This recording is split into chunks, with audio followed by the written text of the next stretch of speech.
parents. So I'm going to be putting out a ton of stuff for your kids over the next couple weeks online, but I didn't want to neglect you guys during this time either, because you're stuck at home with your kids. They're probably driving you a little bit more crazy than usual.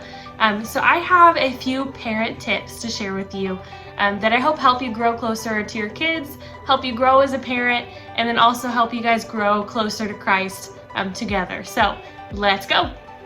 All right, tip number 1 is disciple your kids, especially now during this time when we're at home and you're not necessarily in the church building. A lot more responsibility falls on you guys as their parents. So do you know what the last thing Jesus said when he was on earth, right before he left? Some people call it the Great Commission. It's go and make disciples, right? Go and duplicate yourselves. Go pass your faith on to someone else. And when we talk about helping your kids grow their faith, that's really what we're talking about, is just discipling your kids. But what is discipleship? Discipleship is about living and not necessarily about learning.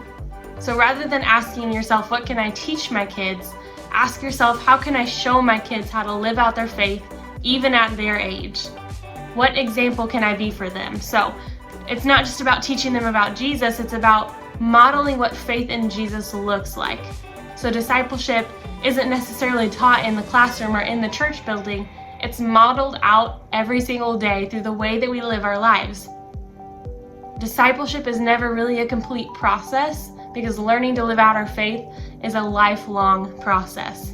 It doesn't necessarily end until we meet Jesus finally, which is our goal. So kids need people in their lives who are in for the long haul, willing to be that example for them and set that for them for their entire lives.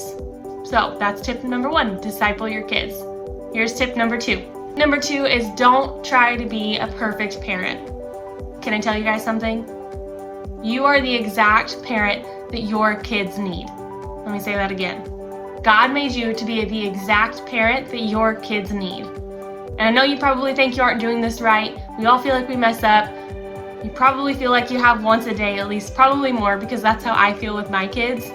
But you know what? All of the quirks that we have, all of the personality traits that we have, all of our flaws are a perfect mix of what your kid needs in their lives. You are in their lives for a very specific reason. You offer them a value, an experience that they couldn't get from anybody else. So instead of being down on yourself if you mess up, let's change our perspective a little bit. Let's see the mistakes and our flaws and our quirks as opportunities for our kids to learn about us and about the world around us. You know that analogy about how a plant can't grow without dirt, right? Your dirt, your messy places, your imperfections help your kids grow. They learn from them, we learn from them. It helps our kids grow. So I advise you to not hide that messiness.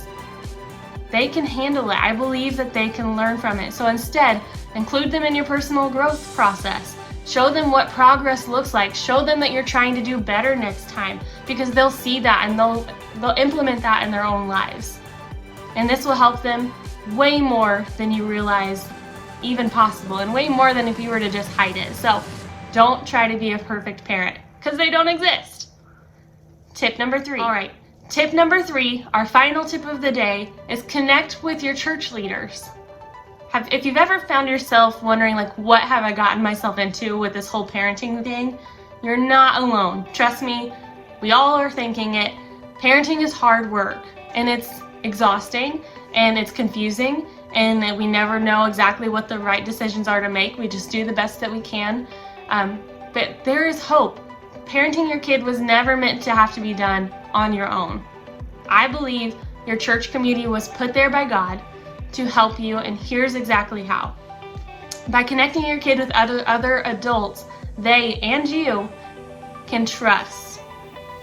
You are the most influential voice in your child's lives, point blank. Like, that's just it. You are the most influential person in your child's lives. But it's important for you to know that your best chance at influencing your kids' faith and future is to recruit other people who you trust, who are, their only goal is to help your child grow their faith and help you kind of learn to grow their faith at home too. Especially as your kids grow older and want more independence from you as parents, having those people in place is going to be a world changer for them. There are going to be other people that they can go to, and other people who are feeding their faith and moving them in the right direction. So connecting with your church leaders is huge.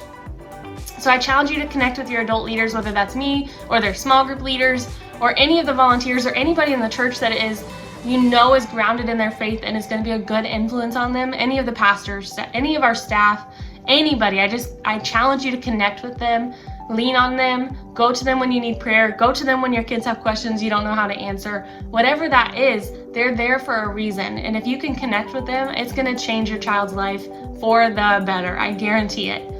So ask them how you can partner together to best support your kids, get to know them, build that friendship, build that relationship, because they are your allies. So our final tip is connect with church leaders all day, every day. Trust me, it'll change your life. All right, I hope that these tips can kind of give you some insight and some inspiration into how to handle your kids, especially now that they're home for a lot longer period and we don't know when they're going to be going back, if they're going back to school for the season. So if you need anything else, I'm always here for you guys. I love you guys. I'm praying for you guys.